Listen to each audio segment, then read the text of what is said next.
Just because something feels overwhelming doesn't mean it's impossible.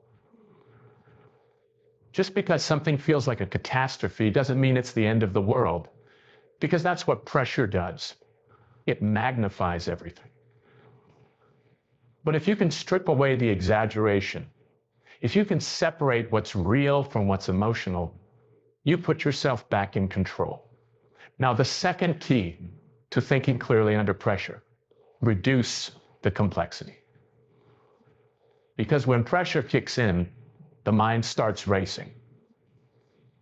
It tries to consider every possible scenario, every possible consequence, every possible angle, all at once. And that's when overthinking kills action. You ever hear someone say they're paralyzed by indecision? That's not an accident. That's exactly what happens when your brain is overloaded. Instead of making a choice, it loops endlessly between options, trying to predict every outcome. But here's the truth: you will never have perfect information. You will never know exactly what's going to happen. And if you wait until you do, you'll never act at all. So what's the fix? Simplify. Reduce the decision down to its core elements. What actually matters here? What are the top 2 or 3 factors that should be guiding this decision? And what's just noise? Because most of what your brain fixates on under stress, it's just noise. Irrelevant details, hypothetical disasters that probably won't happen, 100 what-ifs that will only slow you down. But if you strip it all away and focus on what actually matters, the decision gets clearer, the stress drops, the right move starts to stand out. Now, the third and final key to thinking clearly under pressure: trust yourself.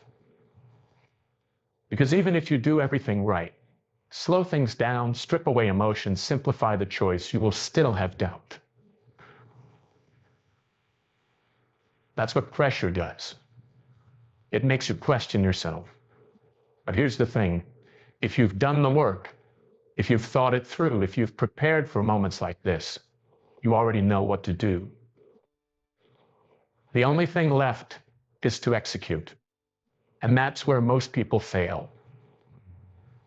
Not because they don't know what to do, but because they don't trust themselves enough to do it. They hesitate. They delay. They look for more reassurance, more validation, more certainty. And by the time they finally act, the moment has passed. So when you reach the point where you've stripped away emotion, simplified the choice, and done the thinking, move, pull the trigger, make the call, take the action. Because the longer you wait, the more doubt will creep in. And hesitation under pressure is just another way of losing. Clear thinking under pressure isn't about perfection. It's about control. Control over your mind, control over your emotions, control over your decisions. And the more you train it, the sharper you become.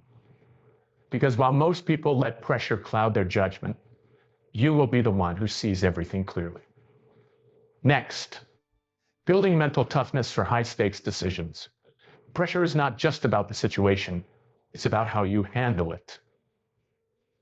2 people can be in the same high-stakes moment, facing the same uncertainty, the same risks, the same consequences. One will fold. The other will rise. Why? It's not luck. It's not intelligence. It's mental toughness, because pressure doesn't create weakness. It exposes it. And the people who make the best decisions under pressure are not the ones who are naturally gifted. They're the ones who are prepared.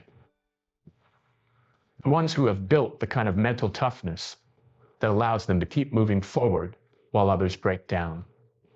So the real question is, how do you build that level of toughness?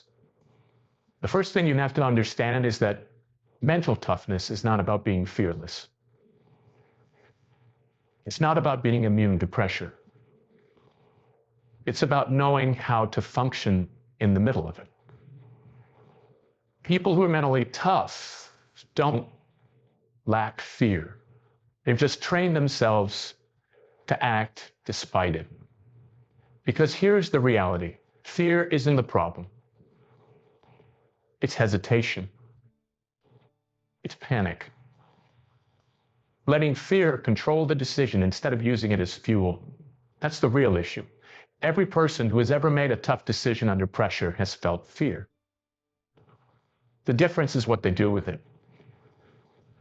The weak let it shut them down. The strong feel it and move forward anyway. That's mental toughness. And it's not something you're born with. It's something you build. So how do you build it? First, you need to condition yourself to handle discomfort. Because pressure is uncomfortable. And if you spend your whole life avoiding discomfort, you'll never be able to handle it when it matters. Most people make decisions based on what feels easiest in the moment. They avoid confrontation. They back away from risks. They take the path of least resistance. And in doing so, they train themselves to be weak. You cannot expect to be strong in high-pressure moments if you've spent your entire life running from discomfort. You have to train for it. And the way you train is simple. Put yourself in difficult situations on purpose. Have the hard conversation instead of avoiding it. Take on challenges that stretch you. Push through physical discomfort. Train yourself to get comfortable being uncomfortable. Because the more you expose yourself to controlled stress, the less overwhelming real stress becomes. The more times you face difficulty and survived, the more your brain learns, I can handle this. Second, you need to build your ability to detach. When emotions run high, mental toughness is the ability to step outside of them and make a decision based on logic, not feeling. Think about a great military leader, a top athlete, or an elite business mind. When the pressure is at its peak, do they get flustered? Do they start second-guessing themselves? Not a chance. They step back. They assess the situation. They remove the noise, and then they act. That's detachment. It's the ability to pull yourself out of the storm instead of getting lost in it. And it's something you can practice. Next time you feel stress rising, don't just react. Pause. Step back and ask yourself, if I were advising someone else in this exact situation, what would I tell them to do? That one shift in perspective can change everything. Because when you're in the middle of pressure, things feel chaotic. But when you take a step back, clarity returns.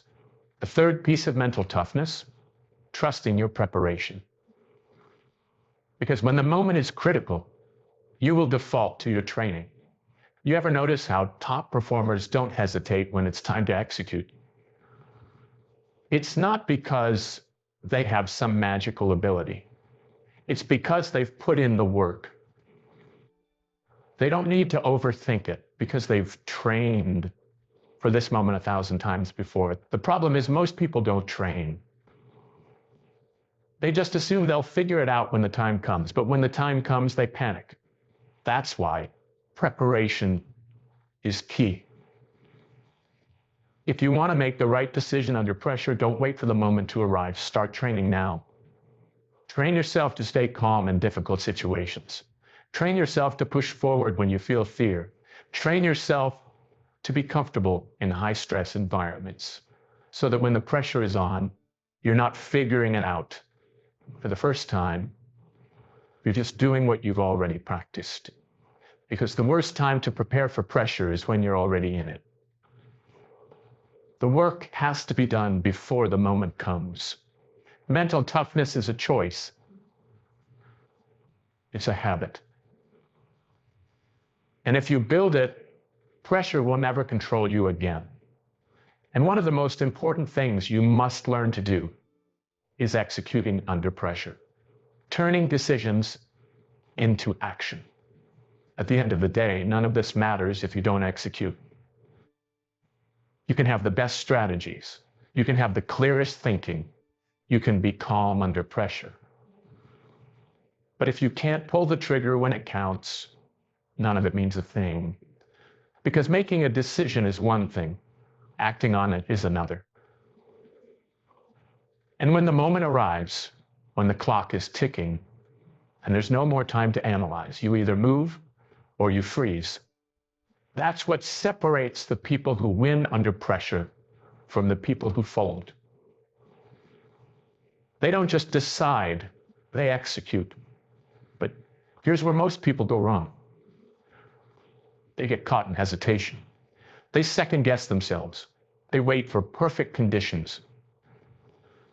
And in that hesitation, they miss the window of opportunity, that hesitation. It's just fear disguised as logic. It's your brain looking for a way out, a way to delay action so you don't have to face the uncertainty of what happens next. And if you let it take control, you'll stall, you'll overthink, and the moment will pass before you've even moved. So if you want to execute under pressure, you need to train yourself to cut hesitation out of the equation. First, you need to understand this. You will never feel 100% ready. If you wait for complete certainty before making a move, you will never act. Because pressure creates doubt. The more you think, the more possibilities you see. The more possibilities you see, the harder it is to commit to one. That's why high performers trust their preparation. When the moment comes, they don't waste time questioning themselves. They've already done the thinking. They've already made the decision. And when it's time to execute, they go. No hesitation. No overanalysis. Just action. If you want to be the kind of person who moves under pressure, you need to train for action. One of the best ways to do this, make micro decisions faster. Because how you do small things is how you do big things. If you struggle to make simple decisions in your day-to-day life, how do you expect to make massive decisions under pressure? If you spend 10 minutes debating what to eat, how do you expect to trust yourself in the moments that actually matter? Start training yourself to commit faster. Make a choice and move. Stop second-guessing small things. Stop overthinking things that don't require overthinking. Because the better you get at making decisions quickly, the easier it becomes when the stakes are high. The second way to train execution, lower the cost of mistakes in your mind. Most hesitation comes from fear of getting it wrong. But the truth is, most mistakes are recoverable. People hesitate because they treat every decision like life or death. But in reality, most of the time, if you make the wrong move, you can correct it. You can adjust. You can pivot. The people who execute under pressure don't avoid mistakes. They trust themselves to fix them if they happen. That's why they move faster. That's why they hesitate less. Because they know that inaction is usually a bigger mistake than making the wrong move. And here's the thing, momentum beats perfection. A half-right decision executed at full speed is often better than a perfect decision that comes too late. Because action creates clarity. Once you move, you start gathering real feedback. You start seeing the results of your decision in real time. And that gives you the ability to adjust, refine, and keep moving forward. But if you sit still, waiting for absolute certainty, you get nothing. You learn nothing. You gain nothing. So the third key to executing under pressure, trust the process. The people who succeed in high-pressure situations don't necessarily have more courage. They just trust the process of execution more than they trust their fear. They know that once they move, things will become clearer. They know that once they take action, their confidence will rise. They know that even if they're wrong, they can course correct along the way. That's what allows them to pull the trigger when everyone else is still stuck thinking. So if you want to train yourself to execute under pressure, you start moving. Even when you don't feel ready, even when your brain is telling you to wait, even when the fear of making a mistake is screaming at you to hold back. Because the longer you wait, the harder it gets. But the second you move, everything starts falling into place. When you step up in a high-pressure moment, you have two choices: act or freeze, decide or delay, win or lose. And the people who win, they don't hesitate. They don't wait for perfect conditions. They trust the decision and they execute, because pressure rewards action.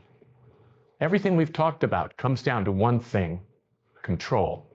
Control over your emotions. Control over your thinking. Control over your actions. Because when pressure is high, when time is short, when the stakes are real, you either take control or the situation takes control of you. And most people, they don't take control. They react. They hesitate. They get caught up in the moment, and they let fear, stress, and doubt make their choices for them. But that's not going to be you.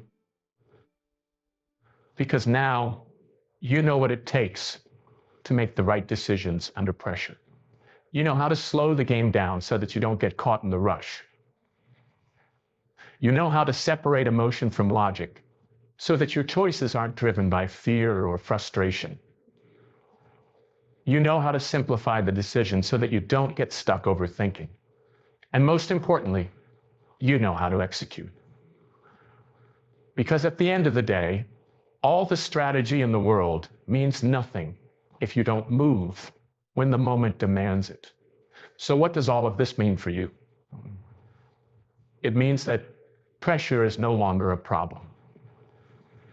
It's an opportunity. Because every high-pressure moment is a test. And now you have the tools to pass that test every single time. No more hesitation. No more second-guessing. No more letting pressure get the best of you. You're in control. And the next time you're faced with a decision that matters, you'll be ready.